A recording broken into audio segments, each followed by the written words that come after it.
Hello children, I hope you all are good. Today we are going to discuss the other topic of civics, that is government and participation. And in this chapter we are going to understand what is the relation of government and the people of the country. Whether we are dependent on the government or we are self-dependent, we do not need any type of government. So such a fact we are going to discuss in this chapter. So let's start the chapter with some questions and with some function. See, in our daily life we need so many things, है ना? For example, you are a student, you want to go to the school. I am a teacher, I want to go to the school. There are so many other workers who are doing the job in the different department. So whether these department can we construct? सोचने वाली बात है. क्या हम हर जगह school बना सकते हैं, हॉस्पिटल बना सकते हैं, कॉलेजेस बना सकते हैं हम, या हम पार्लियामेंट बना सकते हैं, बहुत सारे डिपार्टमेंट. अच्छा, इसको भी छोड़ो. अगर मैं आपको कहती हूँ you are cycling on the road, that road can be built? No. So individual can not perform all the work for his or her all-round development. There are so many things which need to be governed by the government. For example, market में इस चीज़ का price इतना है. That price can be fixed by government, not by me and you. The policeman, the police station, their rules, post office, their rules, bureaucrats, their rules, defense of the country. Me and you cannot go everywhere. So to administer, to govern the nation properly, for the welfare of the people, for the welfare and developmental activities of the country, for providing the special privileges, basic facilities to the country, we need the government. So it means the government embraces many aspects of our life. We need the government at each and every step. There are so many things where we depend on the government. We can grow ourselves, but to govern the nation, to administer the nation properly, there is a need of governments. So in life we have various needs. बहुत सारी needs हैं बेटा हमारी, और उन needs को हम अकेले fulfill नहीं कर सकते. अब मुझे by air travel करना है, so वो by air travel करना है तो I cannot go with the all airways. Means I cannot construct all airways. कैसे एयरवेज होंगे, कौन से सी रूट डेवलप होंगे, किस कंट्री के साथ कैसा रिलेशन होगा, क्या चंद्रयान 1 और 2 मैं लॉन्च करूँगी या आप? It needs lots of fund, it needs lots of governing, lots of business with the other country. So it means there are so many needs. To fulfill those needs, we need the government. Now there are some examples. It is not possible for a common people to protect himself from the thieves and the robbers. So what we need? We need the police force. इसके लिए हमें police force चाहिए. Then we need the electricity every time. So we cannot generate the electricity. The government will construct the dam and then will provide the hydroelectricity. Then you can watch your favorite television program. So those television program will cast by the IT department. That we cannot establish. It cleans the road and moreover it works for your healthy life. It opens the schools, colleges, railway stations, hospitals for our treatment, whatever we need. And all these and many more function and many more needs are performed by the government. All of these beyond the capacity of any individual. अगर कोई ये कहे ना मेरे पास बहुत पैसा है मैं ये सब कुछ कर लूँगा, not. हर एक इंडिविजुअल हर एक चीज़ को कंस्ट्रक्ट या इस्टेब्लिश या गवर्न नहीं कर सकता. We need a proper governing system and that is government. So all these example shows that to provide all these facilities, whether it's the railway or railway routes, whether to provide the well, whether it's Rafale or Chandrayaan 3, for these all we need the government. So अब government की importance हमें पता चल गई. Now we need to discuss the components of government. आखिर government काम करती कैसे है, what are the components and other parts of the government. So बेटा the government is different from the state. Their relation is that of part and the whole.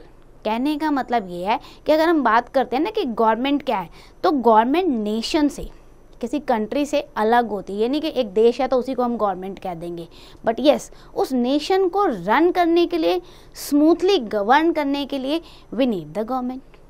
The state has 4 components. If I am talking about state, see there is a capital S, है ना, capital S में state लिखा है। So here state means nation, ये हमेशा याद रखना बेटा, क्योंकि अदर कंट्रीज़ में भी नेशन वर्ड के लिए या कंट्री वर्ड के लिए कैपिटल एस यूज़ होता है, स्टेट। तो जब भी कैपिटल एस से स्टेट होगा तो इट मीन्स कंट्री और नेशन। अगर स्मॉलर एस से स्टेट लिखा होगा तो इट मीन्स जो हमारे डिफरेंट कॉन्स्टिट्यूएंट यूनिट होते हैं ना, जिन्हें हम हिंदी में कहते हैं राज्य, वो होगा। तो यहाँ हम देश की बात कर रहे हैं। सो एक कंट्री की, एक स्टेट के 4 कॉम्पोनेंट्स होते हैं। Territory, the area under its control, territory मतलब कितना लैंड मास है उस पर्टिकुलर कंट्री का। देन पॉपुलेशन कितनी है, गवर्नमेंट किस टाइप की है, सोवेरेंटी कैसी है, सुप्रीम अथॉरिटी है या नहीं है, या आउटसाइड कंट्रोल अभी भी है, कोई दूसरा देश उसे चला रहा है, या they are free from the outside control. So these are the major components for any country. So government is only a part of state. Government क्या है, एक देश का एक पार्ट है। Of course owing to its executive, its position is preeminent. ये जरूरी है कि भाई देश का ये पार्ट तो है, लेकिन ये एक मोस्ट इंपॉर्टेंट पार्ट है जिसकी वजह से देश डेवलप करता है। Now we are going to discuss about the organs of the government. Like we are having the body organs ना, बहुत सारे body organs हैं, they are performing the different function for the smooth functioning of our body. Same as the government is having the different organs. So first organ is the legislature, then executive and then judiciary. अब ये जो 3 organ बनाए हैं ना government के, इनको हमने अलग अलग पावर दी है और ये horizontal form of power sharing कहलाती है। Horizontal, legislature, after that executive, and then we are having the judiciary. So these are the 3 organs of the government for smooth functioning of the country, and each organs are having the different functions, isn't it? Like हमारी body में eyes क्या है, वो देखने का काम करती है, सुनने का नहीं करती, और ईयर सुनने का काम करता है। तो सबको अलग अलग फंक्शन मिले हुए हैं। सेम एज यहाँ पे भी ये तीनों ऑर्गन जो है अलग अलग फंक्शन को परफॉर्म करते हैं। So all these work that to make the new rules and regulation is done by the legislature. और लेजिस्लेचर में भी those who are the elected representative by the people, they are going to discuss and make the laws for the country. अच्छा, इनका भी बेटा time period होता है। ये नहीं कि एक बार कोई इलेक्ट होकर आ गया for the whole lifetime he will be the representative of the country or she will be the, no, they are having the certain time period to sit in the parliament. So that time period basically in India is 5 years. After these term these representative have to seek re-election, और फिर री election में अगर वो जीत के आते हैं then they will once again become the leader. So in our country the legislature functions are 3 level, central level, state level and local level. Legislature can question the working of the executive. So overall the basic जो work आया, सबसे पहला step कि देश के लिए अच्छे rule regulation बने, अच्छे लॉज बने, that is done by the legislature. Now moving to the second organ of the government, that is executive. Executive, what it did, whatever the laws made by the legislature, executive implement or enforce those laws in the society. That is the work of executive. क्योंकि जब अच्छे law बन गए, अब वो law जो हैं society में आने भी तो चाहिए, एग्जीक्यूट भी तो होने चाहिए, इन्फोर्स भी तो होने चाहिए ना, तभी तो लोग उसे मानेंगे, कैसे करेंगे। तो एग्जीक्यूटिव जो है उस लॉ को सोसाइटी में इन्फोर्स कराती है, इम्प्लीमेंट कराती है। Executive comprises the minister, officers and other bureaucrats, और you can say the other staff members. Several ministers are having the different departments, they work under the executive. We can take one example, the ministry of railway. Now the ministry of railway is headed by the Minister of Railway, yeah, you can say the railway minister, who look after the different aspect of the railways. he or she is assisted by the large number of officers and other staff members. Similarly, there are the other minister like those who were dealing in the finance minister है आपके, home affair minister है, foreign affair minister है, defense minister है, and so on. And right now we are having the finance minister, that is Mrs. Nirmala Sitharaman, isn't it? तो ये आपको पता होना चाहिए. तो different departments are provided to different ministers, और उनको ये काम करना होता है कि अपने अपने डिपार्टमेंट के जो भी लॉज पास हुए हैं उसे एग्जीक्यूट कराना होता है. उसके लिए वो हेल्प लेते हैं डिफरेंट स्टाफ मेंबर्स की. Now the third organs of the government is judiciary. The main function of judiciary is to give justice, as the name suggest. If anybody is going to violate any law, so judiciary is having a right to punish it. It punish all those who are not going to accept the laws, who are corrupted, who are performing any criminal activity. It also resolve the issue between the people, like a property case है और other case है. It also examines the law made by the legislature as per the constitution. ऐसा तो नहीं है कि legislature ने जो कानून पास कर दिया है, जो लॉ बना दिया है, वो हमारे कॉन्स्टिट्यूशन के आइडियल से अलग है. Then this is wrong. अगर जुडिशरी को ये लगा कि कॉन्स्टिट्यूशन के अगेंस्ट जा रहा है, उसके आइडियल्स के अगेंस्ट जा रहा है, then supreme court is having a authority to declare that law there null and void. Null and void का मतलब कि अब ये लॉ नहीं आएगा, खत्म, ये गलत कानून है, इससे देश का जो है यूनिटी खत्म होती है या देश को लॉस होता है. So judiciary is having such a rights that if the constitution is giving something or law is against those ideal, then it can deny, declare null and void law. So in this way judiciary is powerful and judiciary gives the justice to the other. So these were the three organs of the government. Now moving to the level of the government. See beta, country like India who are democratic government, they adopt the type of government like we are having the federal form of government. Federal form of government क्या होती है? When we are having more than 2 level of government.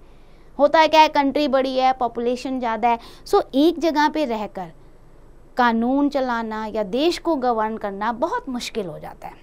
सो इसलिए country decide करती है कि we will share the power at the different level. So India is having the 3 level of government, that is central government, after that state level government, and after that we are having the local self government. अब central level government जो है बेटा, it is union government, it works for the whole nation. State level government will work only for its particular state. For example, Rajasthan government, so Rajasthan chief minister and governor will work only for the Rajasthan, not for the MP or Tamil Nadu or Karnataka. And local self government means in rural area you are having the gram panchayat, in urban area you are having the municipality or municipal corporation. तो उस level पे वो काम करते हैं, local level पे. So इस तरीके से कितने 3 लेवल हो गए, centre, state and local level. So इसे हम कहते हैं vertical form of power sharing. जैसे ऑर्गन को हमने कहा legislature, executive, judiciary, horizontal form of power sharing, वैसे ही आपका जब पावर लेवल में शेयर होती है सेंटर, स्टेट और लोकल, तो ये vertical form of power sharing होती है. अब आप देखो चार्ट में आपको शो हुआ है कि लेजिस्लेचर, अगर आप सेंटर लेवल पे देखते हो तो हमारे पास क्या है, parliament, Lok Sabha, Rajya Sabha. State level पे देखते हो तो स्टेट लेजिस्लेटिव असेंबली है हमारी, विधानसभा एंड विधान परिषद, और लोकल लेवल पे म्यूनिसिपैलिटी और ग्राम पंचायत. एग्जीक्यूटिव अगर देखते हो तो सेंटर में यूनियन मिनिस्टर हैं, those who are having the department like railway, defence, home affair, finance etcetera. State level पे आप देखोगे तो they are having a department like agriculture, irrigation, law and order, education etcetera. Local level पे departments होते हैं आपके, नगर निगम है, जिला परिषद, जिला पंचायत एक्सेट्रा. जुडिशरी सेंटर में supreme court, and after that ये आपको याद रखना है, supreme is the court is the highest authority among this judiciary. Then state में हाईएस्ट होते हैं high court, and then district में आपके देखते हैं ना लोकल सेल्फ गवर्नमेंट में, दैट इज डिस्ट्रिक्ट कोर्ट और सबऑर्डिनेट कोर्ट्स. तो इस तरीके से इनकी भी ब्रांचेस बनी हुई हैं.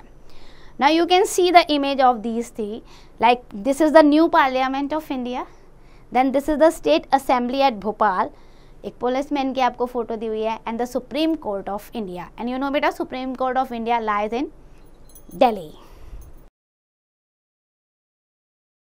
Now we will discuss about know it. The president is the head of the state. Once again see state का S capital it means nation or country, and the prime minister is the head of central government. तो बहुत बार बच्चों को confusion होती है, वो ये कह देते हैं अच्छा देश का जो head है वो तो prime minister है. नहीं बेटा, देश का head स्पेशली रिपब्लिक कंट्री जो लाइक इंडिया है हमारे, वो प्रेसिडेंट हैं, और जो प्राइम मिनिस्टर हैं वो जो सेंट्रल गवर्नमेंट बनी है ना उनके हेड हैं. In the state, the governor is the head of the state and chief minister is the head of the state government. So ये आपको हमेशा याद रखना है. Now moving to the decision making and participation. As the government are having the three organs, so decision making also occurs at these three levels. Laws and broad policies are discussed and made by the legislature. This is the most important function of the government. सबसे बड़ा function यही है. पहले तो हमें rule regulation बनाने हैं, फिर उसके बाद उसे एग्जीक्यूट कराना है, इम्प्लीमेंट कराना है. उसके बाद जुडिशरी डिसाइड करती है कि ये लॉ एंड ऑर्डर जो है वो as per constitution of India है या नहीं है. So the member of the legislature they are elected by the people for the fix term. और कितने साल के लिए इलेक्ट होते हैं? 5 ईयर के लिए. इंडिया में 5 year, after every 5 year we are having the general election. So in this way people have assigned the work of making laws to these representatives. Now the people are supreme source of government. हमें लगता तो है ये leaders हैं, ये काम कर रहे हैं, पर बेटा we are having right to vote. जब हम वोट डालते हैं, उन्हें इलेक्ट करते हैं, तो वो लीडर्स बनते हैं, रिप्रेजेंटेटिव बनते हैं हमारे, और फिर वो हमारे लिए काम करते हैं. अगर हम वोट ही ना डालें, अगर हम उन्हें इलेक्ट ही नहीं करेंगे, तो they will not come in the parliament. तो आप ये समझ सकते हो that people are the supreme source of the government. The will of the people is expressed in the election. पता चल जाता है भाई इलेक्शन में कौन सी पॉलिटिकल पार्टी जीत कर आएगी, कौन सा लीडर हारेगा या जीतेगा. ये लोगों के विश पे डिपेंड करता है. This is the reason that the preamble to the constitution open with the word. जब हमारे कॉन्स्टिट्यूशन का प्रियम्बल देखोगे ना, उसमें स्टार्टिंग ही कैसी है? We the people of India, हम भारत के लोग. कितना बढ़िया लिखा हुआ है कि भैया भारत के लोगों की वैल्यू है, आप सबसे बड़े हो, आप हो, आपका पार्टिसिपेशन है, तभी ये सारे जो है कॉन्स्टिट्यूट होंगे. अगर लोग पार्टिसिपेट ही नहीं करेंगे इलेक्शन प्रोसेस में, तो बेटा लेजिस्लेचर, एग्जीक्यूटिव, जुडिशरी तो बाद में ही बनेगी. तो ये हमें ध्यान रखना है. Now moving to the term of the members. Central level member of Lok Sabha are elected for the 5 year, while those of the Rajya Sabha are elected for the 6 year. At the state level, member of Vidhan Sabha are elected for 5 year, and Vidhan Parishad are elected for the 6 year. Similarly, at the local level, the members are elected for 3 to 5 years. If the people think that these members are not working properly, then they are having a right. They elect the new representative in the next election in the place of that leader particular. तो ये हमेशा leaders को, representative को ध्यान में रखना होता है कि अगर उन्होंने गलत काम किया तो नेक्स्ट इलेक्शन में भैया हमें वोट नहीं मिलने वाले हैं. In addition to the voting, people can participate in government in many other way. तो क्या हम गवर्नमेंट में सिर्फ वोट डाल के ही पार्टिसिपेट करते हैं, या हमारा और भी रोल है? और भी रोल है बेटा. That is, they can make the government work in a particular way. आप गवर्नमेंट को इन्फोर्स कर सकते हो, कंपेल कर सकते हो कि भाई आपको इस तरीके से काम करना है, because you are having a right to freedom of speech and expression. Create your public opinion. और जब पब्लिक ओपिनियन सामने आता है तो most of the time government has to think its policy, whether it's right or wrong, why the people are doing protest, rally, marches, why they are agitating. तो जब भी हम धरना देते हैं, रैली करते हैं, प्रोटेस्ट करते हैं किसी भी गवर्नमेंट पॉलिसी के अगेंस्ट पे, तो गवर्नमेंट उसे रिकंसीडर करती है कि कहीं गलती तो नहीं हो गई है. So public opinion is the another way through which we can participate in the democracy. For example आप देखो, यहाँ पर आपको एग्जाम्पल दिया है after the terrorist attack in Pulwama in 2019. अगर आपको याद हो बेटा 14 फरवरी को ये अटैक हुआ था पुलवामा में, हमारे सिपाही मारे गए थे इसमें। सो पॉपुलर ओपिनियन ये हुआ था that India should take the revenge of that, क्योंकि चलती गाड़ी में ब्लास्ट हो गया था। तो लोगों का ये ओपिनियन था, हम नहीं मानेंगे, हमारे इतने सोल्जर्स मारे गए, हमें इसका रिवेंज लेना है। तो ये ओपिनियन था लोगों का। So government also launch the surgical strike, air strike on Pakistan on 26 February in 2019. So this popular opinion is an important way to influence the government. Many of the government decisions are taken on its basis. You can see the photograph of Mr. Anna Hazare. ये बेटा social reformer हैं, बहुत अच्छे। इन्होंने कई बार protest किया government के against ये कई बार स्ट्राइक पे बैठे हैं, भूख हड़ताल पे बैठे हैं कि भाई मुझे ये चाहिए, देश को ये चाहिए, ये पॉलिसी रॉन्ग है। तो ऐसे बहुत सारे आपको रिफॉर्मर्स मिलेंगे, those who give the popular opinion, who protest etcetera to compel the government. So popular opinion होने के बाद अब बात आती है प्रोटेस्ट करो। प्रोटेस्ट करते हैं हम, जब गवर्नमेंट की पॉलिसी गलत है तो कैसे करते हैं? स्ट्राइक लगा देते हैं, रैली लगाते हैं, कैंडल मार्च करते हैं, हंगर स्ट्राइक करते हैं, सिग्नेचर कैंपेन करते हैं। बड़े बड़े कैंपेन लिखा होता है कि ये गलत है, उसके नीचे हम साइन करते हैं। प्रोसेशन, न्यूज़पेपर आर्टिकल्स, न्यूज़पेपर में अपना आर्टिकल देते हैं कि दिस इज़ रॉन्ग। तो ये भी एक प्रोटेस्ट करने का तरीका है, या इस फेवर करने का भी तरीका हो सकता है। गवर्नमेंट की कोई अच्छी पॉलिसी आई है तो इस तरीके से आप कर सकते हो, न्यूज़पेपर में आर्टिकल देके। लेकिन मोस्टली ये रैलीज, मार्चेस, ये सब जो है ये प्रोटेस्ट करने का एक बढ़िया तरीका है। हम बताते हैं गवर्नमेंट को जो डिसीजन आपने लिया है वो सही नहीं है। For example, when the government decided to disinvest in the public companies, many group protested, some in favor and other were against. In Hong Kong recently the people protested when the government wanted to impose an authoritarian order. लोग सड़क पर आ गए Hong Kong में, जैसे उन्होंने एक authoritarian order pass किया, उन्होंने बोला हम नहीं मानते इसे, सारे लोग सड़क पर आ गए। सड़क पे आने का मतलब रैलीज करने लगे, धरना देने लगे, मार्चेस करने लगे। So these are the ways to protest against the government. Then seeking the justice. अब देखो यहाँ पे क्या हो रहा है, लोग पार्टिसिपेट कर रहे हैं ना, तो हमारा टॉपिक भी यही चल रहा है कि डेमोक्रेसी में हम कैसे पार्टिसिपेट कर सकते हैं। वोट डाल के, पॉपुलर ओपिनियन देके, प्रोटेस्ट करके, seeking justice. People can go to the court to seek justice against the government decision. PIL लगाते हैं हम, पब्लिक इंटरेस्ट लिटिगेशन। आप डायरेक्टली कोर्ट में जा सकते हो, अपनी अपील लिख सकते हो कि भाई ये गवर्नमेंट ने काम किया, ये लोगों के खिलाफ है। In that case the judiciary decide whether the decision was good और बैड। फिर जुडिशरी इस मैटर को चेक करेगी।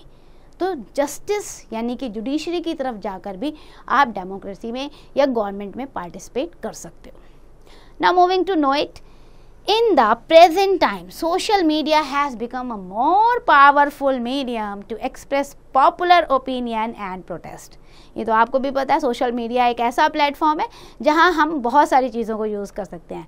यहाँ से हम प्रोटेस्ट भी कर सकते हैं, यहाँ से हम अपने पॉपुलर ओपिनियन को भी दिखा सकते हैं। नहीं, सोशल मीडिया में यूट्यूब पे डाल दिया आपने, इंस्टा पे डाल दिया, फेसबुक पे डाल दिया कि ये चीज़ है, ये होनी चाहिए। तो ये भी एक प्लेटफॉर्म बन गया है to participate in the decision making process. After that vested interest in the decision making and participation. अब इसमें क्या होता है बेटा, sometimes the quality of decision making and participation is inferior, may be the interest. For example, a political party can form the government which cares the interest of a certain section of people and overlook the interest of others. फिर गड़बड़ है। हमें क्या लगता है, भैया हमने सरकार बनाई और ये जो सरकार आई है ये किसके लिए, पर्टिकुलर एक ग्रुप के लिए काम कर रही है, बाकियों को तो ऐसे इन्फीरियर कंसीडर कर रही है, बाकी ग्रुप के लिए कोई फेवरेबल पॉलिसी नहीं आ रही है। Then there are many political parties which claim to represent only particular section or religious communities. और ऐसा ही नहीं, आप ऐसी बहुत सारी पॉलिटिकल पार्टी देखोगे जो पर्टिकुलर किसी कम्युनिटी को, किसी लैंग्वेज को, किसी रिलीजन को रिप्रेजेंट कर रहे होंगे, बाकियों को ignore. Similarly some groups rise in protest and form public opinion to serve their vested interest. Vested interest होता है बेटा कि मतलब जब हम सिर्फ अपने इंडिविजुअल इंटरेस्ट को देख रहे हैं, we are not looking for the whole nation. तो ऐसा आप पॉलिटिकल पार्टीज़ में भी देखोगे, ऐसा आप गवर्नमेंट में भी देखोगे, ऐसा आप सोशल ग्रुप्स में भी देखोगे, ऐसा आप इंडिविजुअल में भी देखोगे। और ये क्या है, अगर हम वेस्टेड इंटरेस्ट पे रह जाएंगे यानी अपने अपने इंटरेस्ट को देखेंगे तो क्या देश का डेवलपमेंट होगा? No, it is very very harmful for the nation's development. Any political party which seeks to bring justice to only a section of a particular society, it will harm the whole nation. The voters should be aware of such parties and such leaders. हमेशा हमें ध्यान रखना है, हमें ऐसी किसी political party को आगे नहीं बढ़ने देना है, किसी ऐसे लीडर को आगे नहीं बढ़ने देना है जो एक पर्टिकुलर इंटरेस्ट को लेके चल रहा है, एक पर्टिकुलर ग्रुप के लिए काम कर रहा है, एक पर्टिकुलर कम्युनिटी के बारे में सोच रहा है, जबकि देश के बारे में सोचना चाहिए. तो vested interest is very very harmful for the nation. Now moving to the franchise. Franchise की जब मैं बात करती हूँ तो it means right to vote in election and that make us powerful. When in a country all adult citizens are having a right to vote without any discrimination, ना, that is known as universal adult franchise. देखो word मैंने use किया all adult. Adult means यहाँ पे particular एक age group दी होगी. अब आप नहीं वोट डाल सकते. इंडिया में जो एज ग्रुप है that is 18 year and above. All citizen mentally sound होने चाहिए, उनको अधिकार है वोट डालने का without any discrimination. So that right is known as universal adult franchise. Now moving to the quest for universal adult franchise. क्या ऐसे ही मिल गया था क्या हमें universal adult franchise? पहले तो monarchical system होते थे, राजा होते थे. क्या इसके लिए भी फाइट करना पड़ा? क्या इसके लिए भी क्वेस्ट हुआ? क्या लोगों ने आवाज़ उठाई कि हमें ये पॉलिटिकल राइट मिलना चाहिए, तब जाके हमें मिला है? Yes, very very true. The right to vote is a very important right in India and other democratic nation also. And there was a quest, there was so many protests, there was so many struggle to get this right in all over the world. अगर आप बात करते हो ना America की देखो, Britain में देखो, women were not given this right because it was thought that they were not capable enough to participate in the government. बहुत पहले की मैं बात बता रही हूँ. Then women in these countries got an opportunity to show their capability during the World War I. जब World War I हुई 1914 to 1918 चली, 1919 में एंड हुई उसका, तब लोगों को लगा कि हम तो वर्ल्ड वॉर में थे और देखो लेडीज़ ने कैसे देश संभाला है, घर संभाला है. Then they realized the importance and they given the right to vote. When most of the men were away to fighting, at that time the women were in the country, in the house, looking after everyone. So इस तरीके से वहाँ पर women को rights मिला. Even the French Revolution happened. France में भी कितने लंबे समय के बाद 1789 के बाद 1946 में जाके women get right to vote. So women felt that they should be treated as per with the man. So they rose their voice in protest, demanded their political rights. और उसमें उन्होंने बोला we need all rights, even the right to vote also. They conducted the hunger strike also. They took out the rallies, protest marches, etc. Many of them died in this also. Finally, the government had to accede to their demand. So this was how women get the right to vote. First in America in 1924 and 4 years later in Britain and then 1946 तक France में भी मिला. तो यानी कि आप देखो women को यूनिवर्सल एडल्ट फ्रेंचाइज आसानी से नहीं मिला था और बहुत सारे ऐसे लोग भी थे. But the people rose in revolt in many other countries demanding the universal adult franchise. South Africa में भी ये डिमांड उठी थी कि सबको मिलना चाहिए. नेल्सन मंडेला जो थे वो हेड थे क्योंकि वहाँ पे क्या था, ब्लैक और वाइट का डिस्क्रिमिनेशन था, रेशियल डिस्क्रिमिनेशन, अपार्थेड सिस्टम था वहाँ पर, ब्लैक एंड वाइट जिसे हम कहते हैं, और blacks were not having any rights. So they were asking for the right. तो नेल्सन मंडेला ने वहाँ फाइट की और फर्स्ट ब्लैक प्रेसिडेंट बनकर दिखाया उन्होंने. फिर इसके बाद चाइना की अगर स्टोरी लेते हैं तो चाइना में भी ऐसे ही बहुत सारे यूथ जिन्होंने डिमांड किया डेमोक्रेटिक राइट्स को लेके. The movement for the rights to vote have erupted in many other countries. Russian revolution हुई 1917 to 22 occurred for this purpose only. Such movements have occurred in Myanmar also, Nepal also, and other country also. So when India became independent, so India has decided immediately they had given this political right to vote to every adult person of India without any discrimination. So बेटा ये right पाने के लिए भी बहुत sacrifice करने पड़े. Now when you can vote, देखो जी इंडिया में अगर हो 18 years के हो जाओ. when you go for the 18 years, 18 साल के हो जाओगे ना, अरे वाह, now you will get the political right to vote.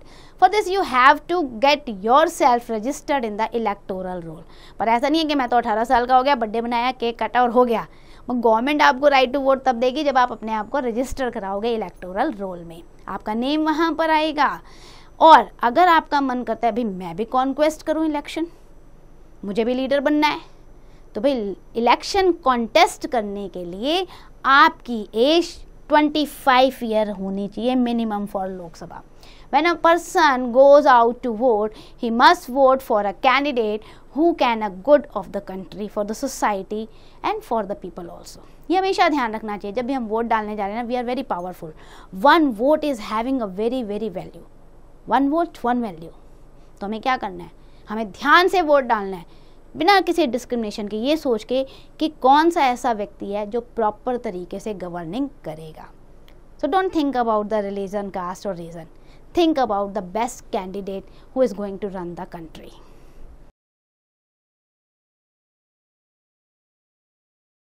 So that's it for the chapter. Let's do the quick revision. A government has so numerous functions that embrace all aspects of our life. Then government is a part of country, state. Government is having a 3 organ: legislature, executive and judiciary. Government function at 3 levels: central level, state level and local level. After that we have discussed people are having the supreme voice in the government. Then common people participate in the government by vote, rally, protest, hunger strike, etc. People should not vote for political parties and leaders who support only particular community or group. ये ध्यान में रखना है हमें. And then in universal adult franchise, all adult people are having right to vote. Right to vote was given in different country after a long struggle, and you will be eligible to vote when you turn to 18 years and register yourself in the electoral roll. So that's end for the chapter. I hope you understand. Now it's your turn. Do the exercise carefully.